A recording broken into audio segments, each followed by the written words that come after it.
Слушай, ключа от фуникулера нет. Джош. Его забрал Джош. Его нет.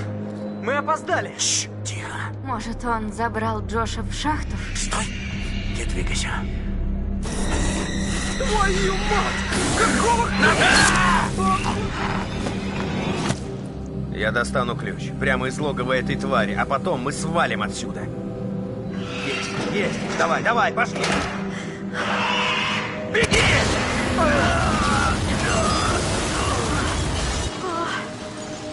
Теперь найдем путь в логово этой твари.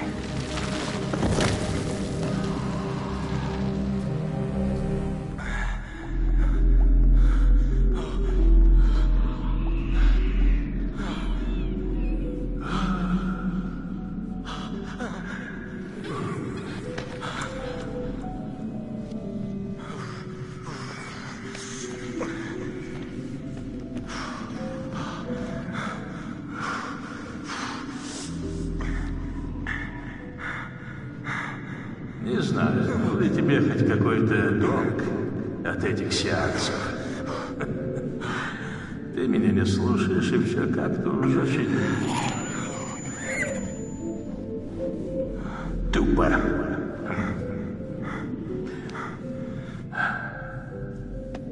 Ну, я пойду, Джош. Пора тебе усвоить. Есть вещи пострашнее того, что может породить больное воображение такого избалованного малолетнего засранца. Тебя окружали люди, которым ты был дорог. Они хотели помочь, но всякий раз ты их упорно отталкивал. И теперь ты совсем один. Хотя, похоже, один ты пробудешь недолго. Ты будешь один недолго. Дыши глубже, Джошуа. Дыши глубже.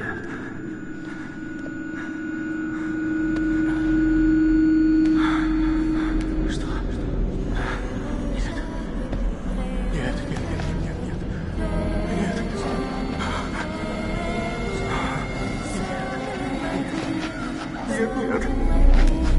Нет, не надо. Только не это. Уйдите! Уйдите! Уйдите от меня! Нет, вы мертвы! Извини. Вас нет! Заткнитесь! Нет, вас нет! Еще не готова. Ты нами манипулировал. Ты просто трус. Мы хорошо проведем время. Не буду вас слушать. И что ты чувствуешь? Приказывать. Я больше не буду вас слушать. Время Джоша истекло. Ладно. Время Я истекло. верю вам. Я вам верю.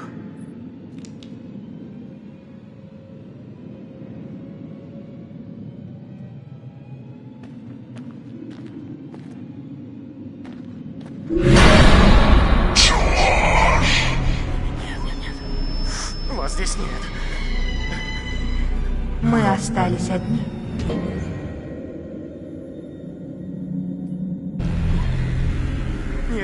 Нет, только не это.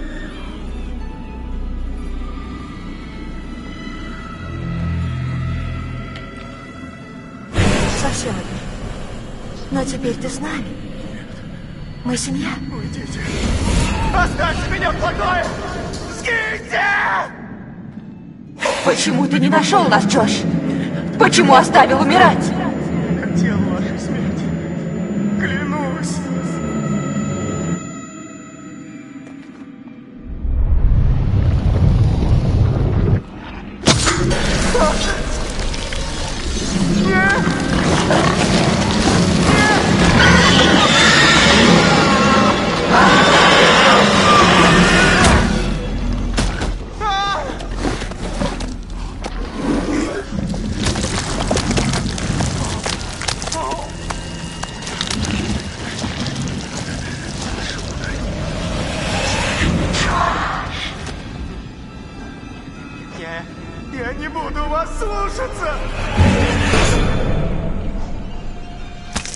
Ты этого хочешь? Зачем вы это делаете? Убирайтесь! Оставьте меня в покое! Почему ты не спас нас, Джордж? Нет! Ты хотел нашей смерти.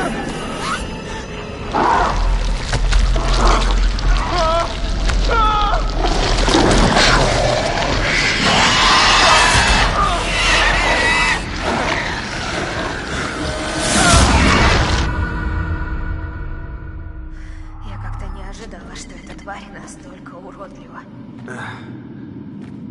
Да, и я заметил кое-что странное. Что?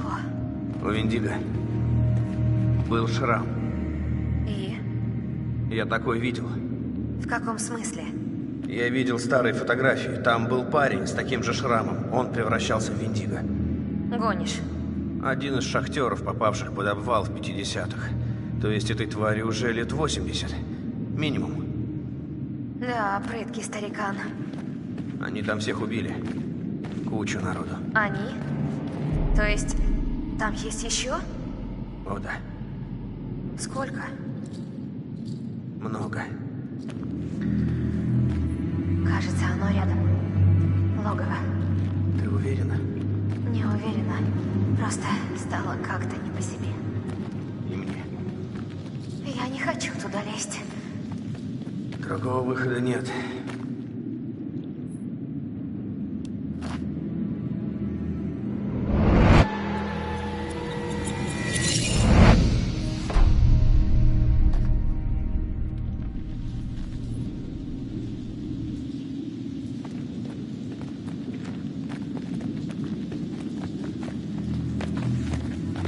Майк, это то, о чем я думаю? Черт.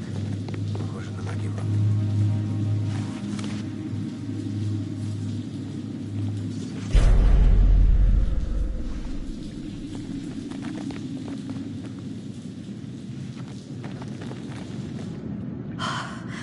О, боже.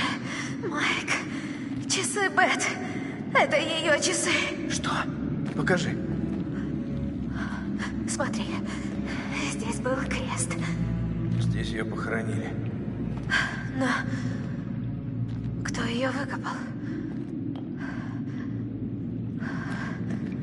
Пойдем отсюда.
Ладно, я пошла.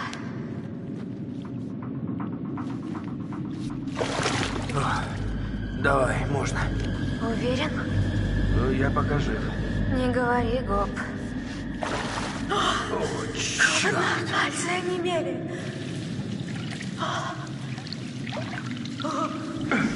Погоди, я думала, глубже не будет. Я этого не говорил. Я сказала, можно заходить. Ну, типа акул нет и все такое. Акулы? Класс. Спасибо.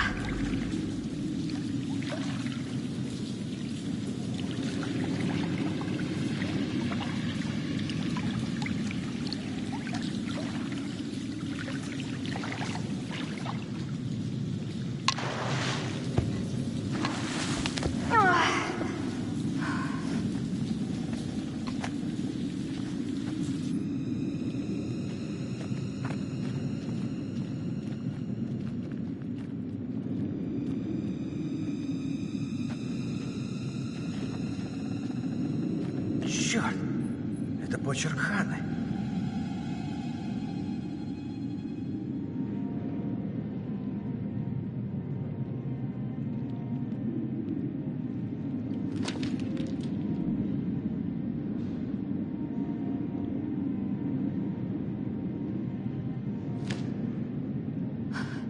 Ты прости меня, Бет.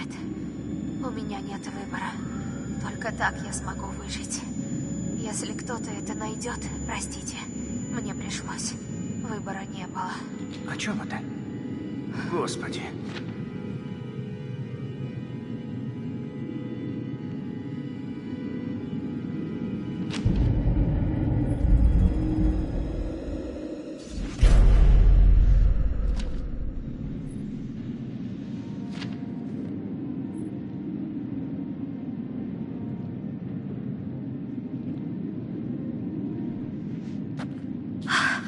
О боже, я поняла. Это Ханна выкопала Бет. Это была Ханна. Нет, Майкл. это бред какой-то. Именно так оно и было. Если так, то все сходится. Бет разбилась насмерть. И что? К чему это ты? И Ханна ее похоронила. Кошмар. С ума сойти. Ханна провела здесь. Не хочу это слышать. Она тут умирала. Она была в отчаянии. Хватит! Надо найти Джоша. Скорее.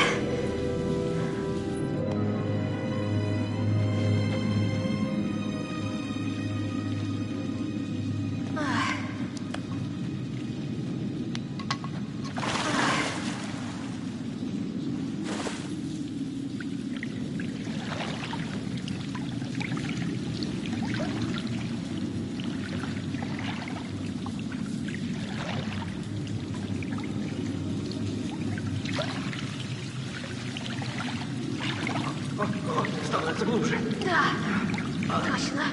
Так. Эй, уже полегче. Еще немного. Ради бога, не каркай.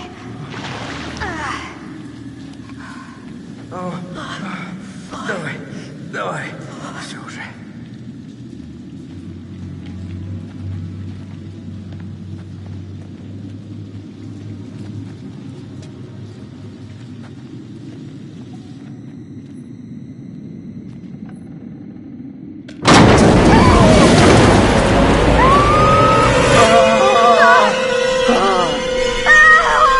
Господи!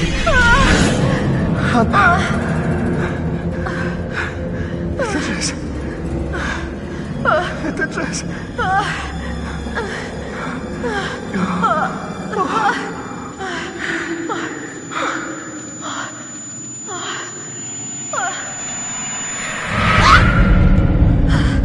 Ты видел? Трупы.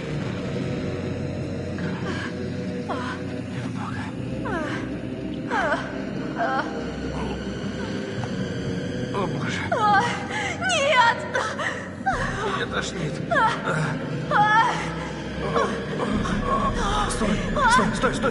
Стой. Я что-то видел.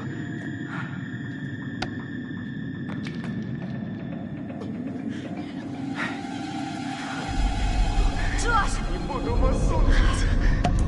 Буду слушаться. Вы Джош. вы не можете мне приказывать. Вы Джош? больше не будете мне Эй. приказывать. Не надо больше мне приказывать. Ладно. Верю вам. Я верю вам. Я вам верю.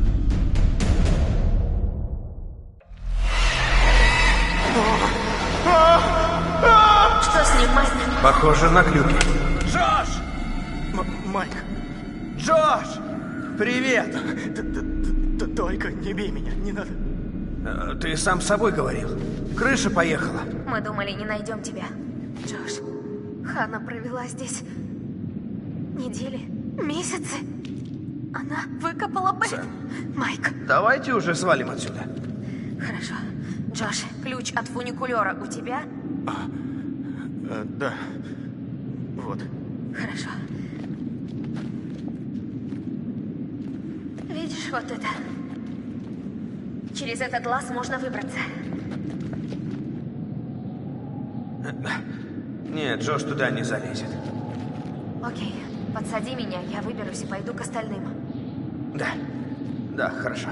Ты выведи Джоша тем же путем. Встретимся у дома. Будь осторожна. Вы тоже.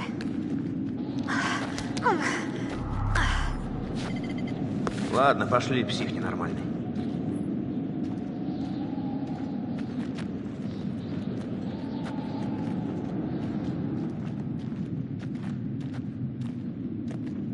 Ох, ну, зачем так сильно бить-то, а? Ты уж прости, братан. Я думал, это ты убил Джесс. Был неправ.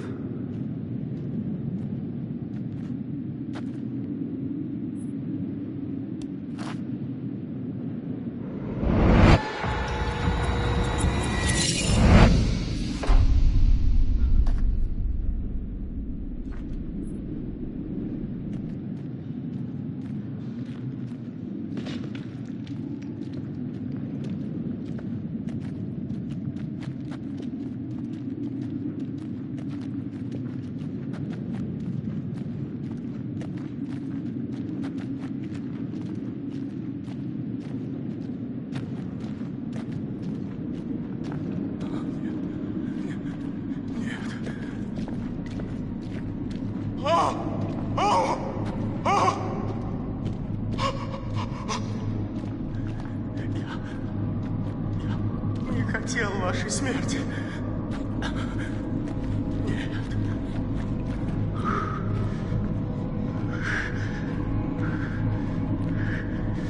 Я знаю. Знаю.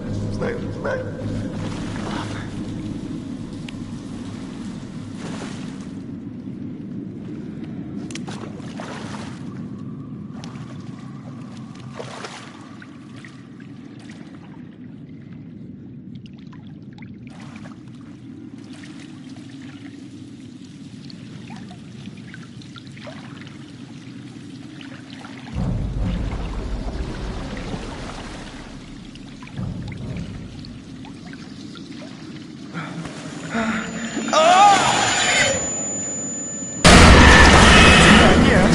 Уходи! Тебя нет! Ханна!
Сэм! Майк. Господи, что с тобой? Если не уйдем отсюда, будет хуже. Давай.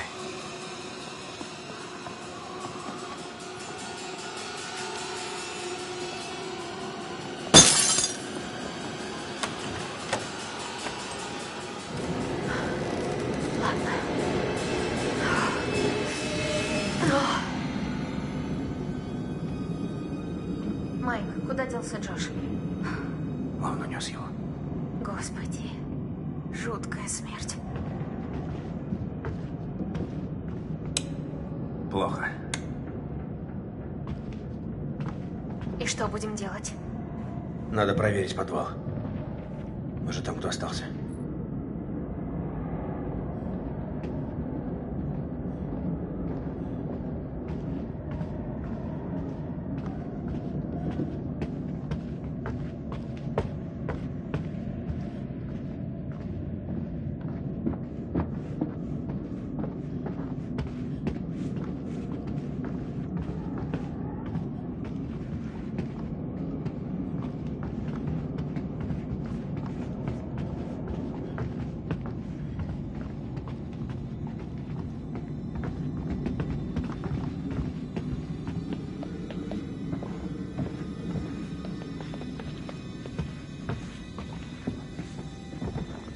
О, и как, по-твоему, мы выберемся? Стараюсь об этом не думать. Бежим отсюда! Скорей, скорей! Скорее, уходим!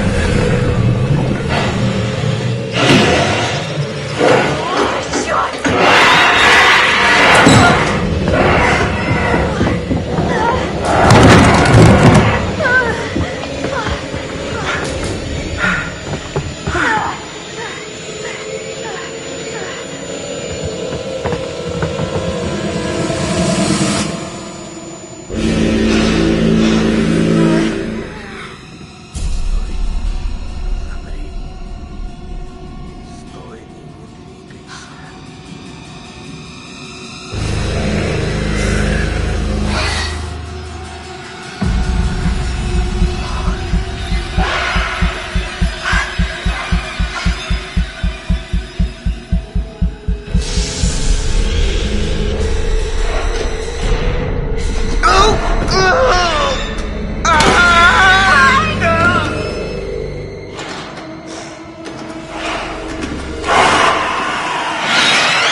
уничтожена. Прием. Погодите, я что-то вижу. Да, есть выжившие. 2 человека. Приземляемся.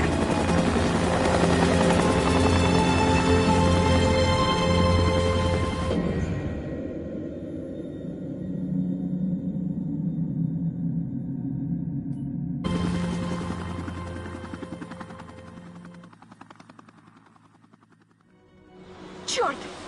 Нет!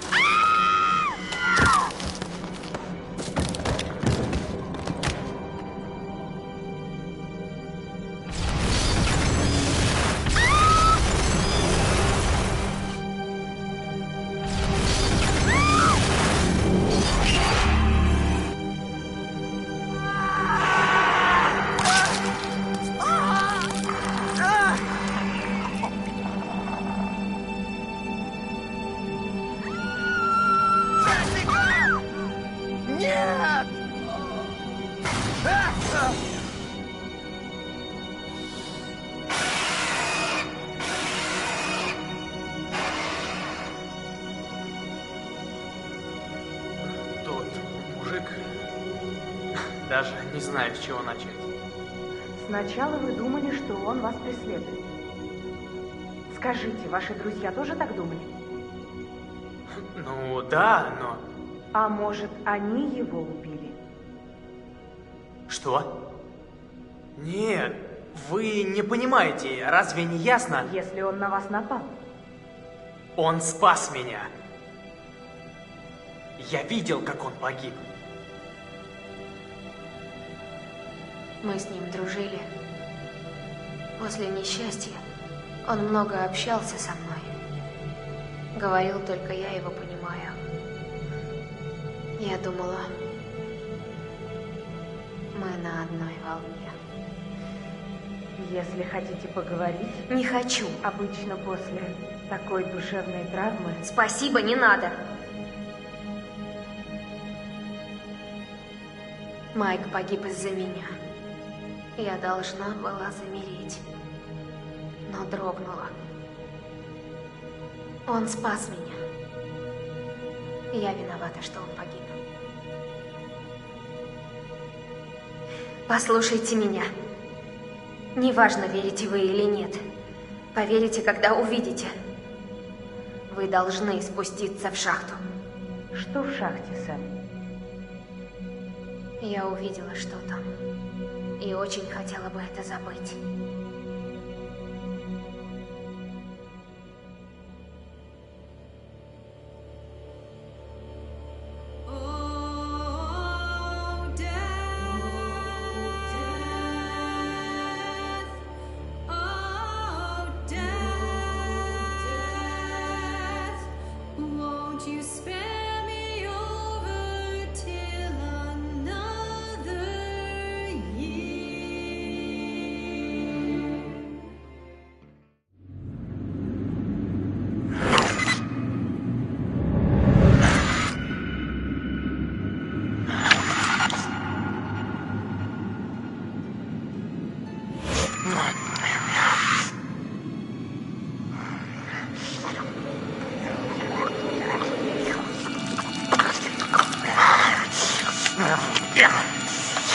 Тут что-то есть. Вижу одного человека. Один человек. Повторяю. Это... О, черт! Назад! Нет, нет! Отходи!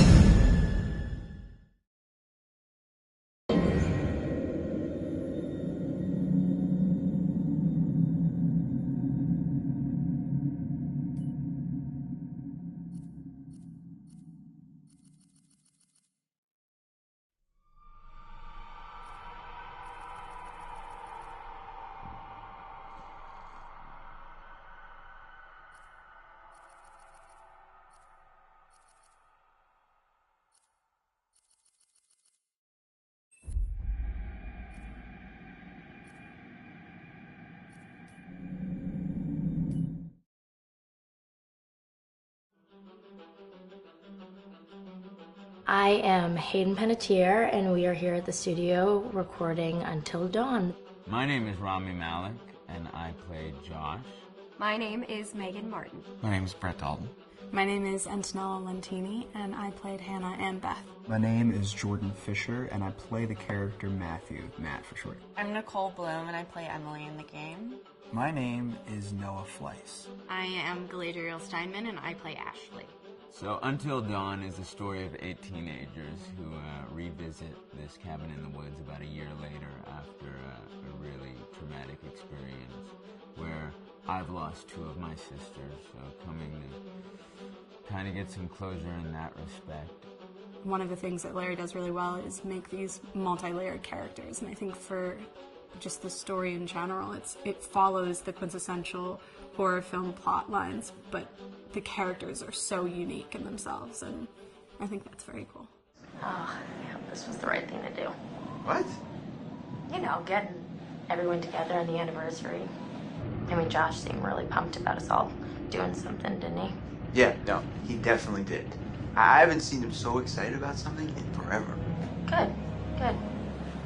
Sam and I have a few things in common, such as being huge lovers of animals, and she's a huge animal lover. She's vegan. She is a pacifist. I'm not quite sure if I'm gonna go as far as saying that I'm a pacifist, but she's spunky and cool. I know that she, I think, is made fun of a little bit by the rest of them who think that her morals and her beliefs in that area are a little ridiculous and they don't agree with them, but she doesn't care. It doesn't stop her from being herself, and that's something that I hope I have in common with her. You know, he definitely can be depressed at some times and a bit of a loner, but he takes some solace in one of his sister's friends, Sam, played by Hayden Panettiere, and invites everybody back to the same house the next year to kind of find some closure. Jessica she has a whole lot of personality. She is definitely the sort of mean girl character that, you know, at school she knows she's pretty, she knows that boys like her, and she's going to use it to her advantage. He's got a big heart, and you can tell that that's very evident, especially how he treats his girlfriend, Emily, and, you know, he's kind of a meathead, but in the best way possible. She really knows what she wants, and she manages to get that from whomever it is, whether it be Matt or Mike. You know, she's really driven, and I can definitely relate to that. My character is Chris, and he is what society might consider the nerd of the group, and he kind of embraces it. Ashley she's a little more serious than some of the other girls. She's definitely very intelligent and thoughtful. She kind of looks at the whole big picture of things. She's not quite as geeky as Chris, but they connect in a lot of ways. Mike is like big guy on campus. He's the class president who has some charm and has a brain, and I don't know, people seem to like Mike. He gets away with a lot, though. He can be kind of jerky. The fact that he really just kind of wants everyone to be happy. I mean, he's a people pleaser, and I can definitely attest to being, you know, that guy. I'm always the friend that wants everybody to be happy and wants everybody to be taken care of, and that's definitely Matt. But also, like, this character is just so fun. I rarely get to play the bitch, and so it was really fun to do that. The spirit of things, seriously, what's wrong with you? I'm just trying to lighten the mood, Em. Don't be like that. Like what? The way you're being. You always get like this. I just think this is just the coolest thing to be a part of, and I just think it's going to take the world by storm. I really do. I think this genre is the wave of the future, and I think that once people see the potential behind it, of getting to interact with the drama that you're witnessing unfold in such a realistic way, that this is how entertainment's going to be from now on.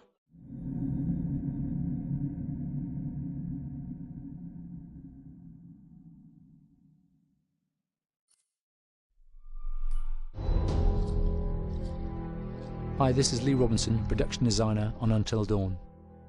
The production design for Until Dawn started with the great teen horror script that sets the characters in a Canadian winter mountain lodge, being a contemporary setting with visual clues derived from classic films of that genre, such as Hitchcock's Psycho and Stanley Kubrick's Shining.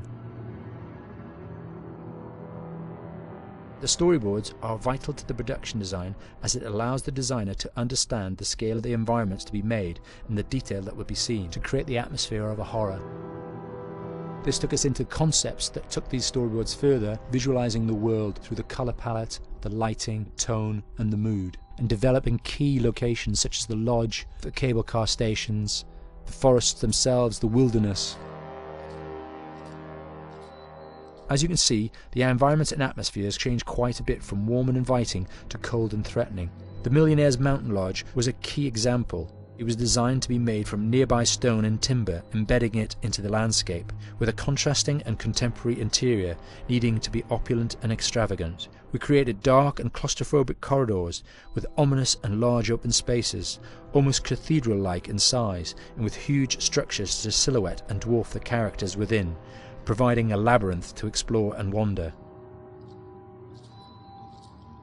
Each character was developed with a strong visual identity in mind, with contrasting colours, tones and silhouettes to identify them, each to have their own texture, pattern and shape, so that when they were lined up you could always identify them. The costume designs allowed a range of clothes that would suit them for the cold winter weather, but also have an element of style and individualism, so that the audience could look at them and relate, recognizing themselves within them. A lady would like to cuddle up with her man by a nice cozy fire bathed in atmospheric mood lighting. Right. It'll get plenty toasty once we're rubbing up against each other.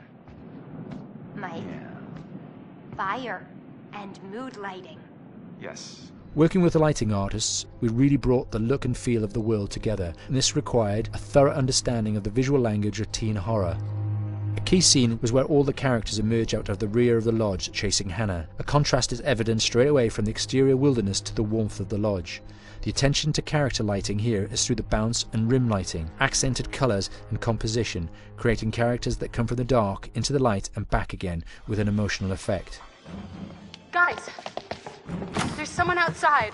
What the hell? Hannah! What's going on? Where's my sister going? It's fine. She just can't take a joke. It was just a prank, Han.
Until Dawn is a game that's full of horror, and one of the things we decided to do early on was to take a scientific approach to how scary it was. So we did experiments on people and we measured their responses to the game. We've created a test area. It's as close to a home setup as we can get it. We've recruited ordinary people to play the game and we've left them to play it on their own. You're turning the light off.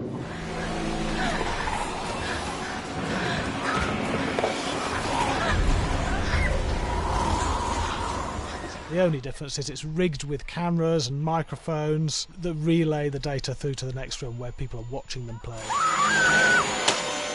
Bracelet here we use for biometric testing. It measures the player's emotional response. It's called a galvanic response sensor. It makes contact with the user's skin and it measures the electrical conductivity across their skin. It's the same principle as an old-fashioned lie detector. When you're stressed, you sweat a little, very sensitive, and picks up tiny changes if the player is feeling anxious or scared. That data's fed back to a testing team, comes through as a graph. I'm so sorry.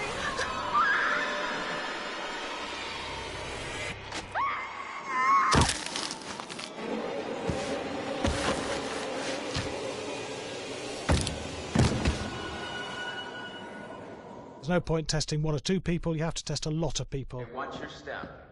When we have a scare that's consistently has a measurable emotional response, then we knew it was good. If it didn't have that, it goes back to the team for improvement. The data doesn't tell us what's wrong with the scare, it only tells us if it's working or not. Wait, okay, so you hear that too, right?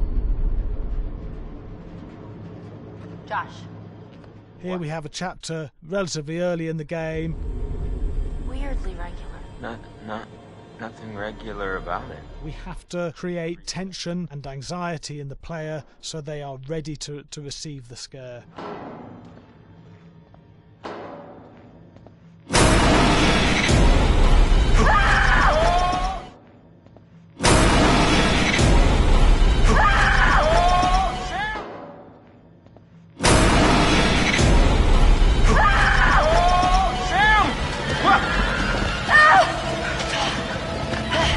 Give the player time to recover, to cool down, to calm down, and then start building the tension again before we do the next scare.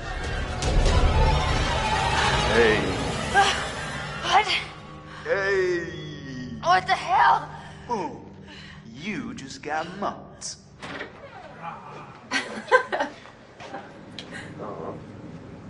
Yeah, I have such an adrenaline high from that game. There's two things we found. One is we could look at the scares, analyse if our expected scares were working effectively. Were people shrieking and covering their hands, or were they getting an emotional response from it? And being scientific about it means that we strip out people's opinions about whether things are working or not. We've got data, and we look at the data. If it's working, we're happy with it. Really scary. Bit scared and wanting to get away. I actually be maybe a bit scared to play on my own, but in a room with the lights on, yeah, with some other people as well, yeah, maybe. But because I'm a scaredy cat, I would play with someone in the room. And the lights on. It was one of the scariest games I've played in a long while.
My name is Will Byles, Executive Creative Director of Until Dawn.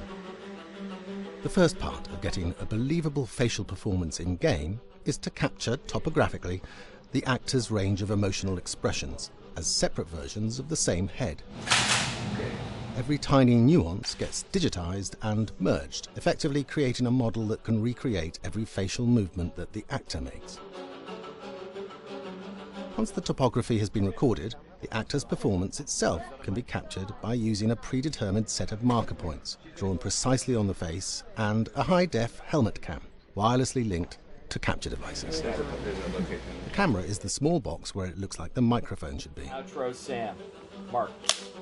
It records in high def the movement of the dots throughout the performance that will drive the expressions captured earlier. Unlike other systems, this form of capture is far less lossy because there are fewer interpretations between performance captured and performance rendered finally in-game. The audio is also recorded via two separate lavalier mics attached to the helmet. It takes a while for the actors to acclimatise to carrying around the recording devices and the helmet cams, but very soon the shoot becomes similar to any other effects shoot or a green screen shoot. The actors in these scenes are only recording facial animation, but use cursory body movements for pacing. Wait, and maybe we should all stick together and find everybody and make sure they're all okay, so... 1-1, the year before the prank. Take 2, Mark. Other than the other actors, they have to use their imagination for everything and everywhere that they are supposed to be seeing and feeling. Idiot! So dumb! From a hot midday studio in Los Angeles to a freezing midnight mountain in British Columbia.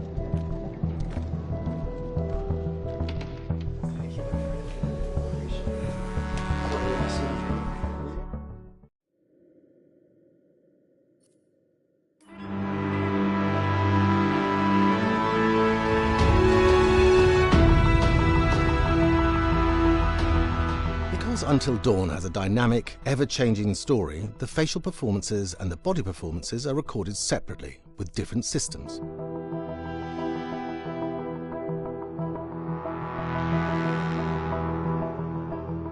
With the body capture, we use reflective bead suits and an infrared camera matrix system that drives the CG bone hierarchies in our character models.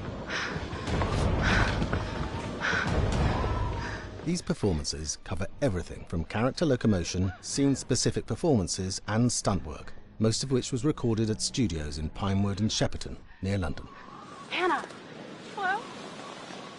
Combining all the elements seamlessly in the final game becomes a formidable editing and logistical task. Every variation, both physical and emotional, must be combined in these multi-edits. Scaffolding props have to stand in for the sets, because the hundreds of infrared cameras have to be able to see all of the reflective beads on the actor.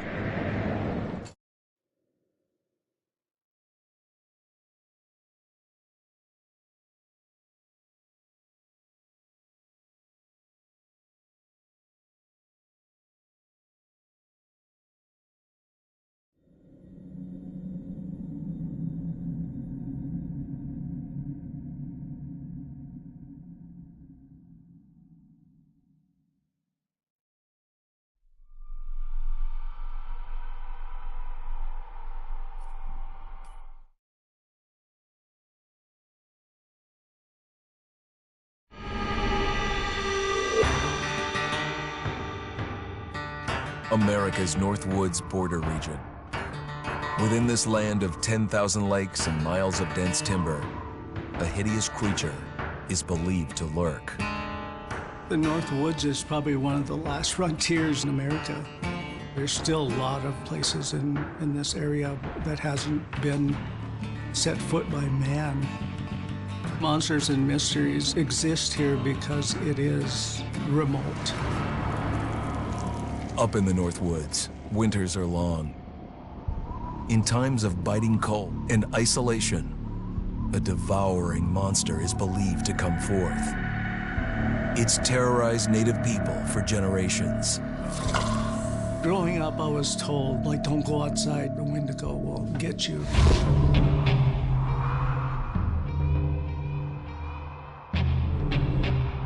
Among the traditions of the northern Algonquin tribes is the Wendigo, a monster that can seize hold of a person to carry out its hunger for human flesh.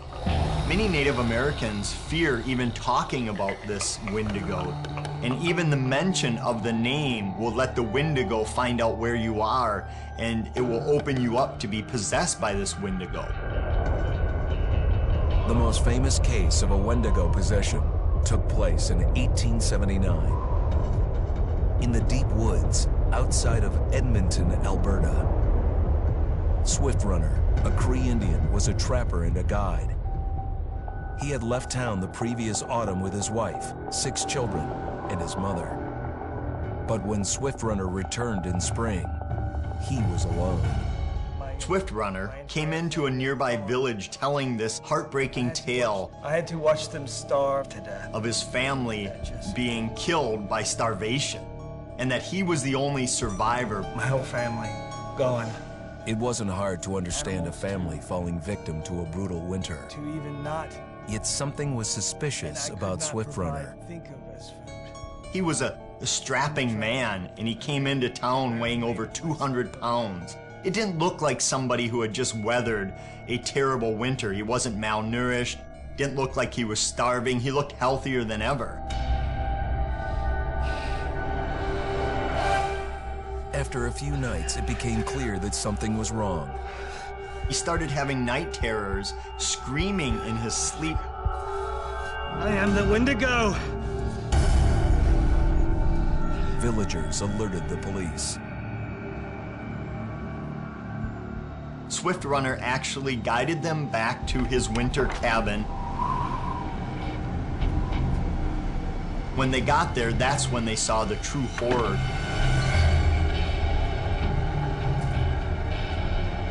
Human skulls were scattered around, many bones, some of which had been snapped in half, and the marrow inside had been drained. They had never seen anything like it. Swift Runner had killed his entire family, shooting them, hitting them with an axe, strangling, and then eating most of their bodies.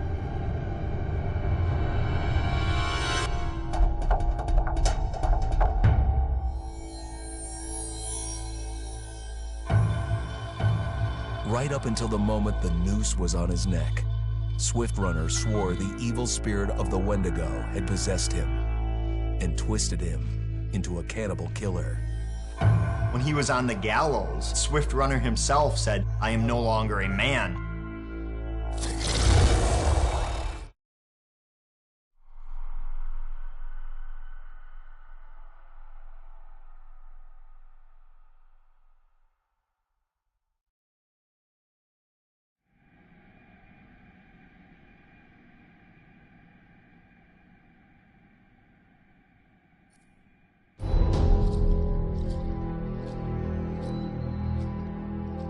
Just move over there. Go on, move. Let me say what I came to say. I'm here to tell you what you're up against being back on this mountain. You should never have returned. I don't know why you did after what happened last year. You mean with Hannah and Beth? Yeah, how could you know without being involved? I don't take kindly to you kids coming up here to my mountain. Your mountain. The mountain don't belong to me, it's true. But it don't belong to the Washingtons. This mountain belongs to the Wendigo. Hi, this is Lee Robinson, production designer at Supermassive Games. Understanding the ancient myths of the Wendigo was key for their development that helped the visual look. Through sketches and concepts, these elements were visualized, such as eyes being milky, almost dead, with loss of lips and eyelids due to frostbite, fangs growing and arms and legs getting longer, with skin hardening and thickening to look snarling and menacing, yet withered and lean. The hell was that?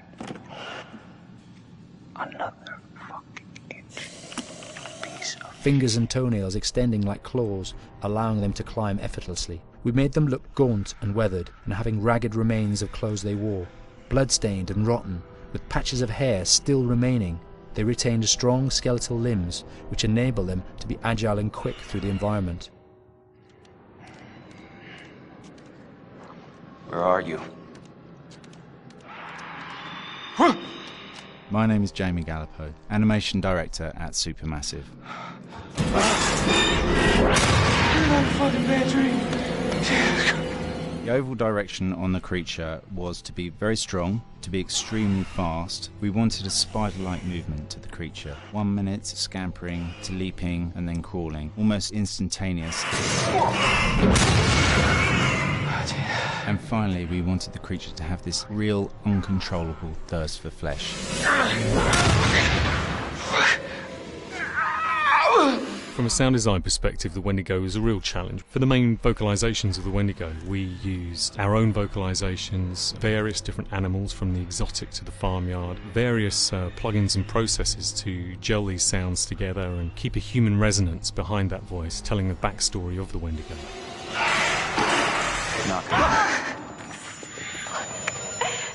During the chase sequences, the anger of the Wendigo is felt by encircling breaths, screams and screeches that essentially chase you as you're being chased by the Wendigo.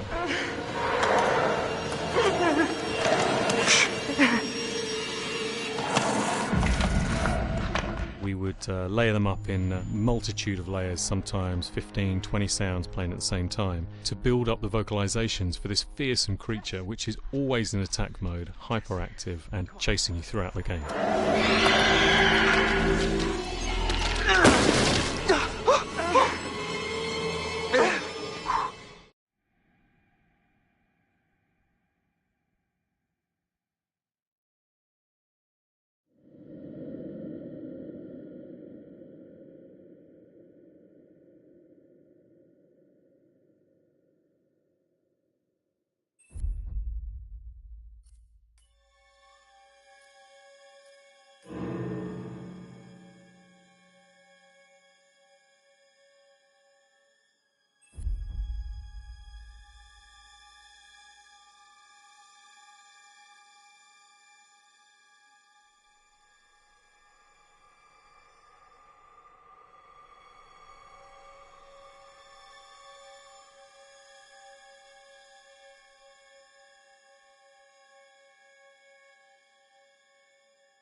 И вот годы спустя на эту гору явились шахтеры. В шахте случился завал. Обезумели убийцы человеческой плоти. Спустя много лун и много охот уловим, недосягаем. Но однажды ночью, год назад, я все-таки поймал его в лесу недалече одним. Пока я шел по следу Макапичу, он преследовал кого-то другого. Макапичу сбросил ваших друзей с горы. Я ничего не мог сделать. Я не сумел спасти. Смог отомстить.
У нас есть один подозреваемый, но его местонахождение неизвестно. У него был старый конфликт с семьей Вашингтонов.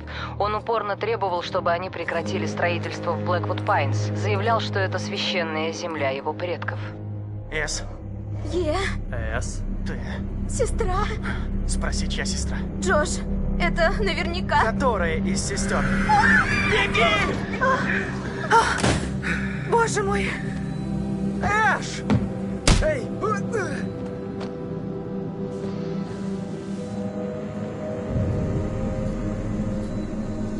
Иди ко мне. Может, я сейчас и с тобой справлюсь.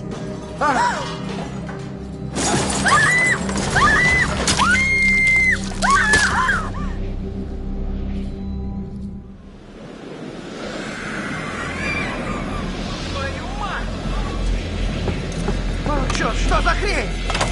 Джессика! Господи! Господи! Джесс! Джесс!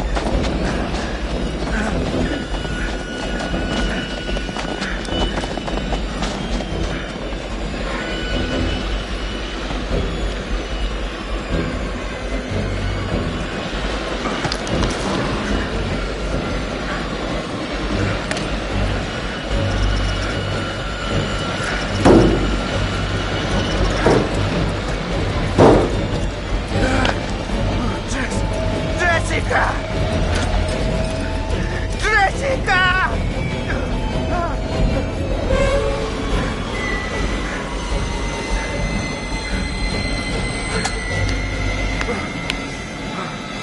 Черт, нет, нет!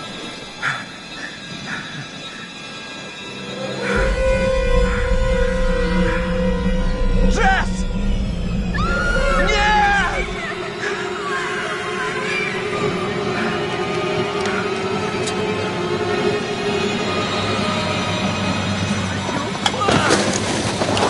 Черт, черт, черт, черт, черт!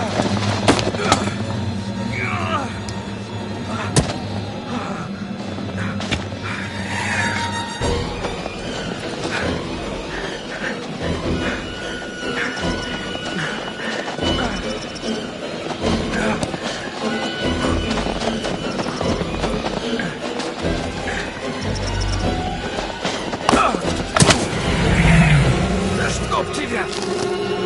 Черт!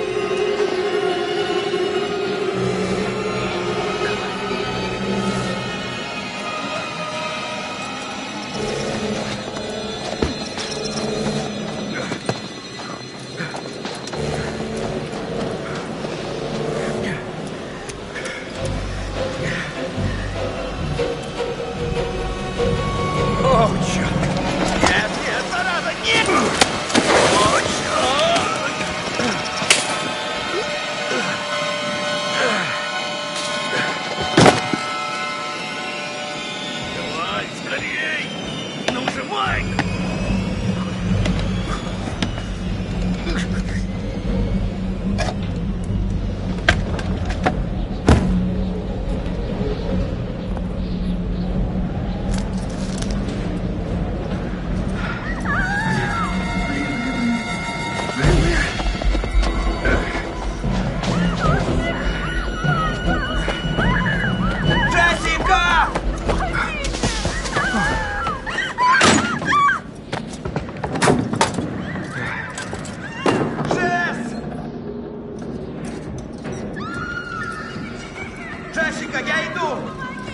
Я иду!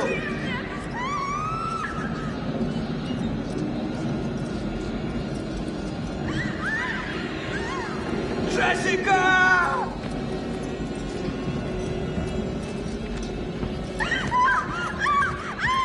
Джессика!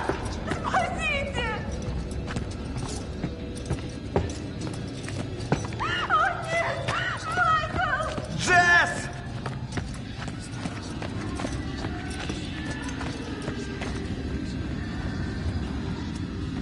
Нет! О, Господи! Нет, Джессика! О, Боже! Джесс! Джесс, ты жива? Спаси.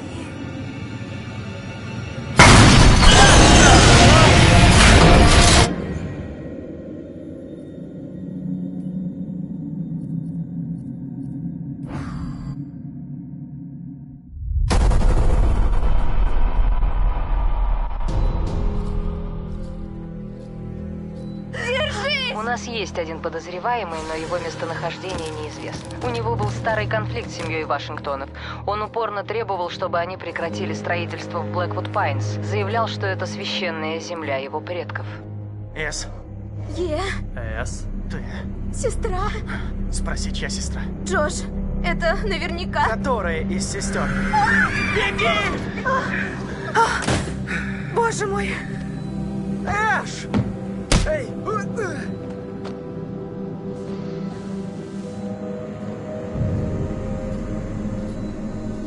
Иди ко мне. Может, я сейчас и с тобой справлюсь.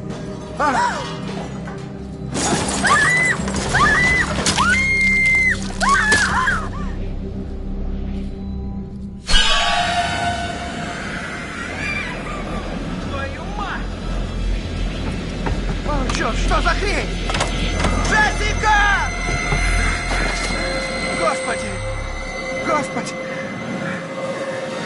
Джесс! Джесс!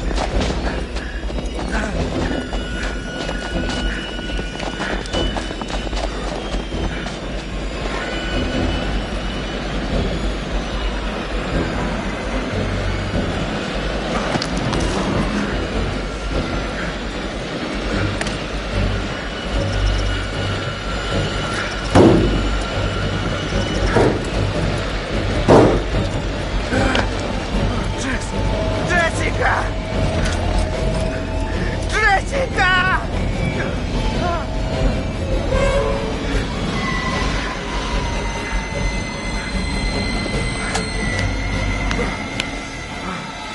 Черт, нет, нет!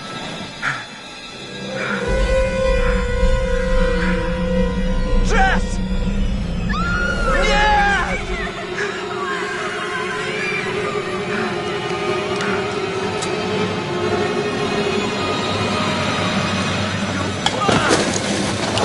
Черт, черт, черт, черт, черт!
Джессика, я иду! Я иду!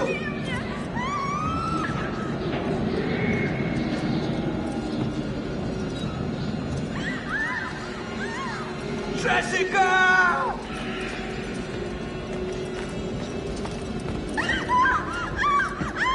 Джессика! Спасите! О, нет! Майкл! Джесс!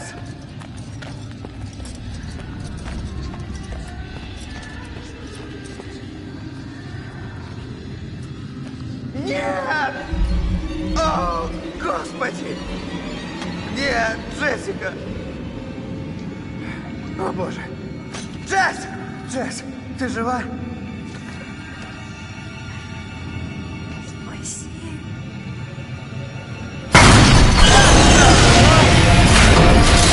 Джессика! Это что там?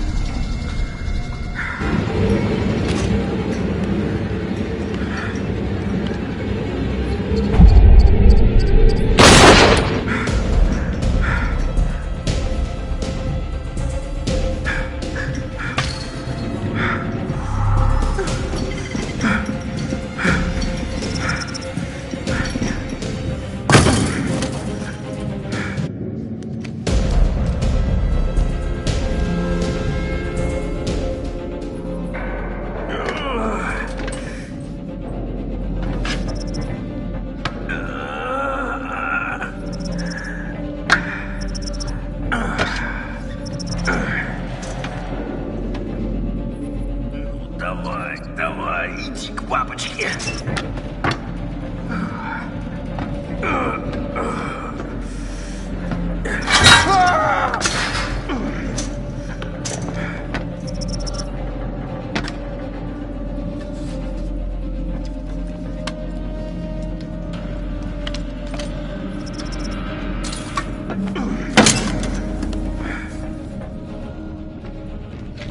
Черт! Вон он.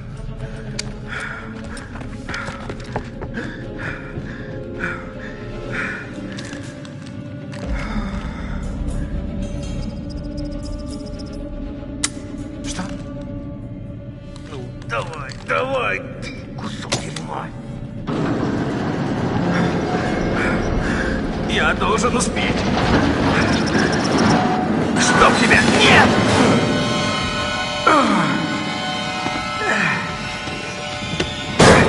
Черт!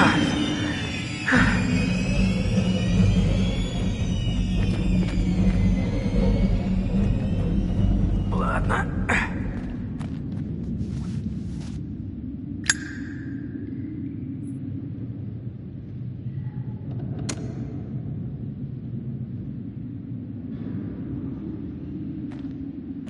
Так, спокойно. Не спеши, ковбой.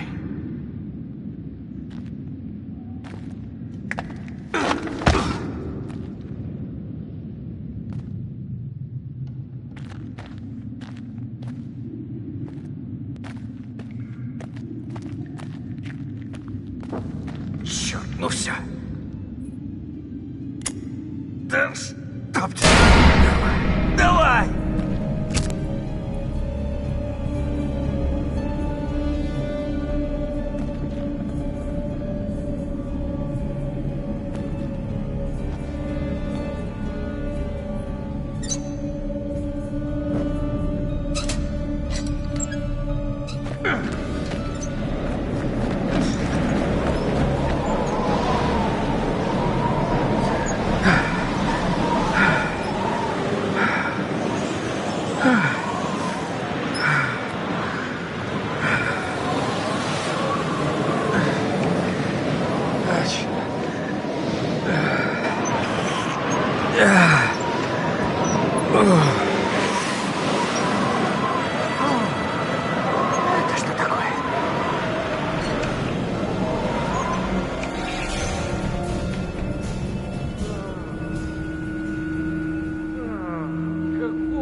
Эшли!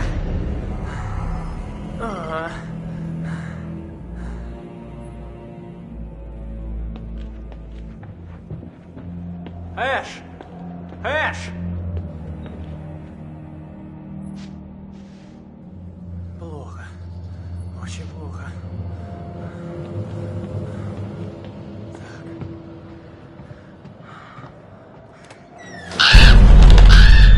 Какого хрена? Черт, нет!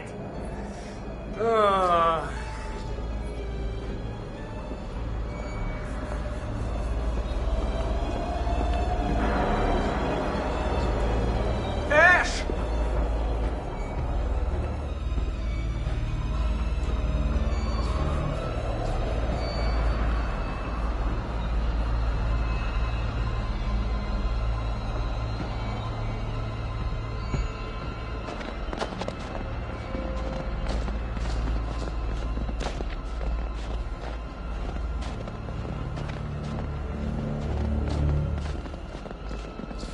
Эшли!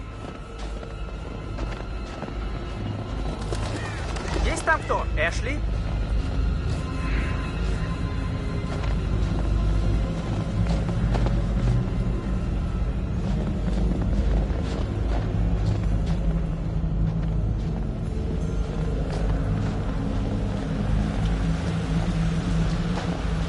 Эшли?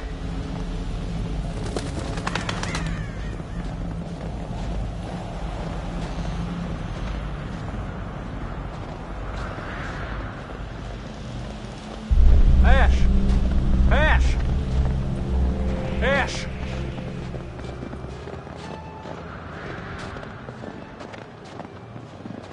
Эш?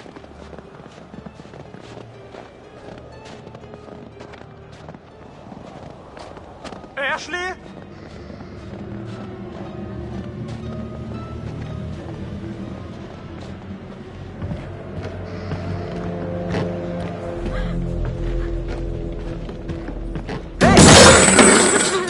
Вот зараза!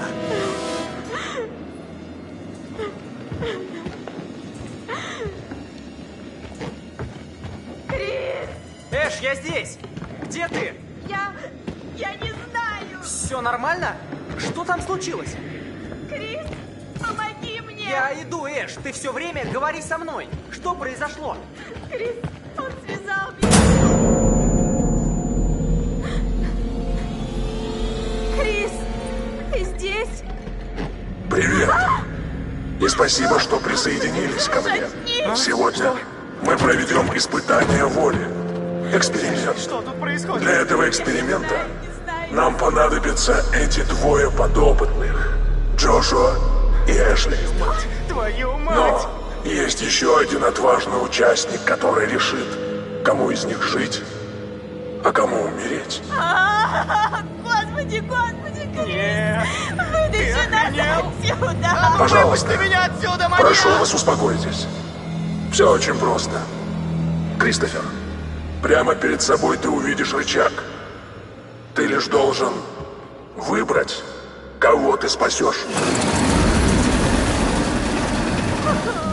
Нет, пожалуйста, этого не Черт, может быть! черт, О, нет! Боже, я не верю! Так, ладно, все будет нормально. Дружище, братан, погоди, Боже остановись, мой, подумай. Крис, я не хочу умирать! Погодите, я что-то не соображу.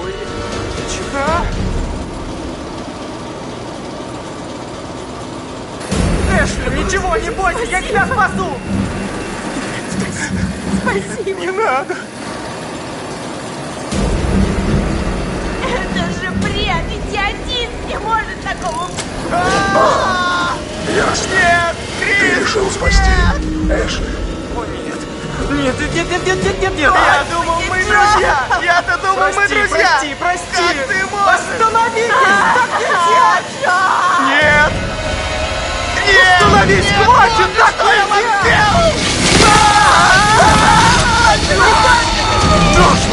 Вытащи нас отсюда!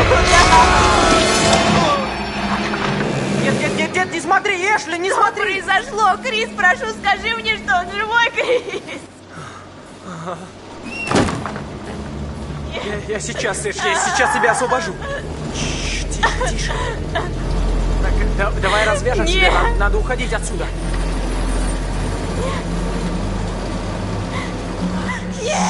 Мы уходим, слышишь?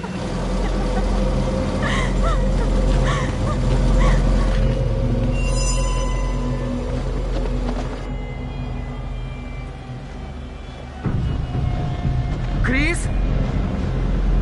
Эшли? Кровь? Кровь! Эш, чья это кровь? Ты ранена? Крис, что случилось? Джош! Что, Джош? Эй! Он погиб! Стоп, Прямо что? у нас на глазах! Ты что несешь? Там маньяк! Маньяк? О боже, надо убираться отсюда. Не понимаю, что Там случилось? был маньяк Как? с пилой! Либо Джош, либо Эш! Я не знаю, что делать! Господи! Он его распилила! Все кишки наружу! Что? О боже, Крис, ты что? Я убил его! Стой, Я Крис! убил его! Это я виноват! Нет, бред какой-то. Надо позвать на помощь. Прямо пополам! Давайте успокоимся, ладно? Надо звать на помощь, быстро! Не знаю. Нам нужно поискать остальных. Майк и Джесс где-то ублажают друг дружку, а Сэм неизвестно где. Она должна быть в доме. Ладно, ты прав. Собери всех, но если тут рыщет маньяк, нам нужно позвать на помощь, так ведь? А не сидеть и ждать. Ну как же... Что тут еще обсуждать? Пошли!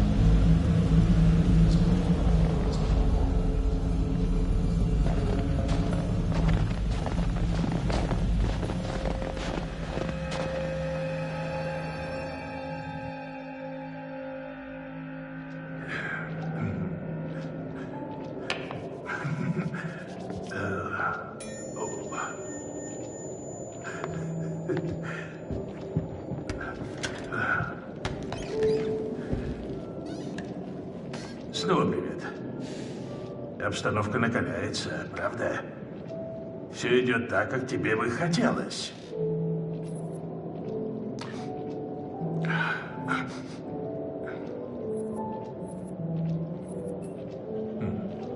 Ясно. Ты считаешь, эти ребята заслужили такую участь?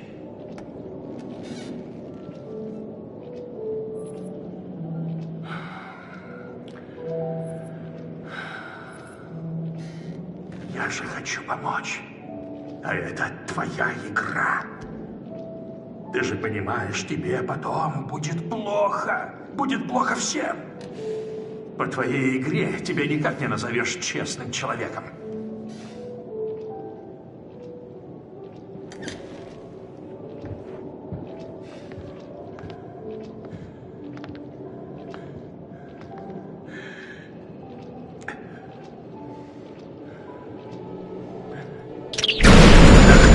Дальше собираешься таким образом развлекаться.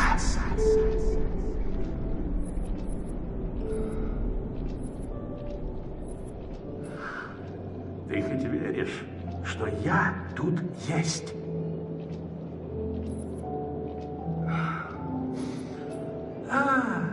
Ну конечно, вот в чем загвоздка.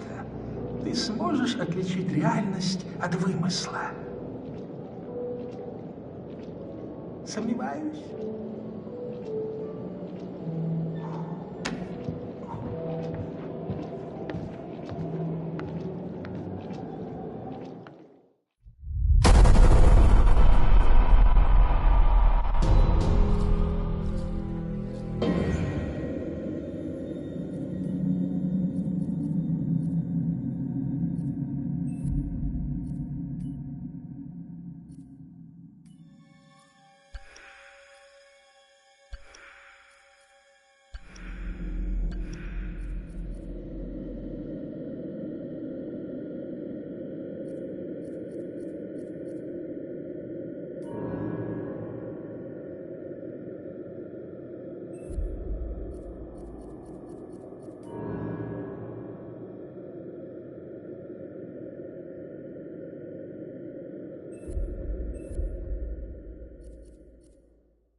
Это может быть все, что угодно, но ничего хорошего. Эй, прекрати.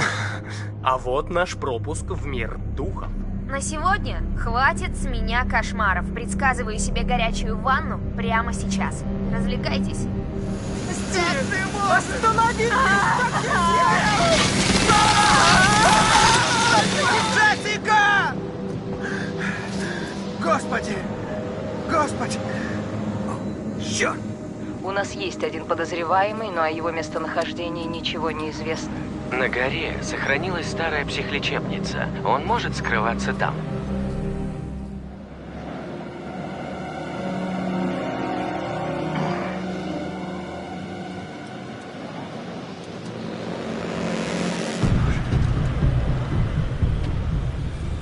Плохо дело. Совсем плохо.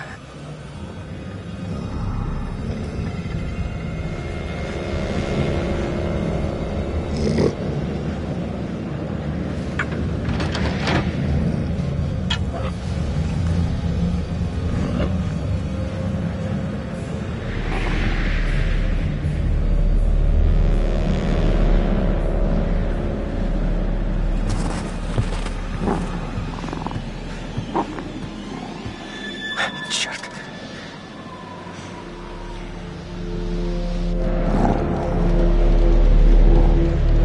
Ладно. Давай посмотрим.